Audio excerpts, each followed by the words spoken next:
দিনাজপুরে কান্তজিও মেলায় যাওয়ার পথে ভয়াবহ সড়ক দুর্ঘটনায় একই পরিবারের ৫ জনের মর্মান্তিক মৃত্যু হয়েছে।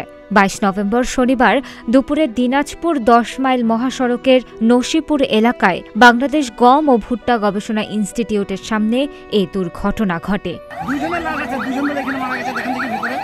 প্রত্যক্ষদর্শীর মতে পঞ্চগড় থেকে দিনাজপুরগামী একটি যাত্রীবাহী বাসের সঙ্গে কান্তজিও মেলায় যাওয়ার পথে থাকা একটি অটোরিকশার মুখোমুখি সংঘর্ষ হয়। সংঘর্ষের পর বাসটি যাত্রীসহ অটোরিকশাটিকে প্রায় ১০০ গজ পর্যন্ত টেনে নিয়ে যায়। ঘটনাস্থলেই একই পরিবারের ৩ জনের মৃত্যু হয়। গুরুতর আহত অবস্থায় পরিবারের আরও ২ সদস্যকে দিনাজপুর মেডিকেল কলেজ হাসপাতালে নেওয়া হলে সেখানে চিকিৎসাধীন অবস্থায় তাদের মৃত্যু হয়। নিহতদের বাড়ি দিনাজপুর সদর উপজেলার দক্ষিণ কোতোয়ালীর খানপুর এলাকায় বলে জানা গেছে।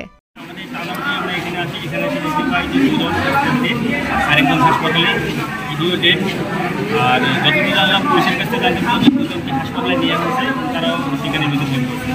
আমরা যতদূর জানি যে ৫ জন ডেথ হয়েছে।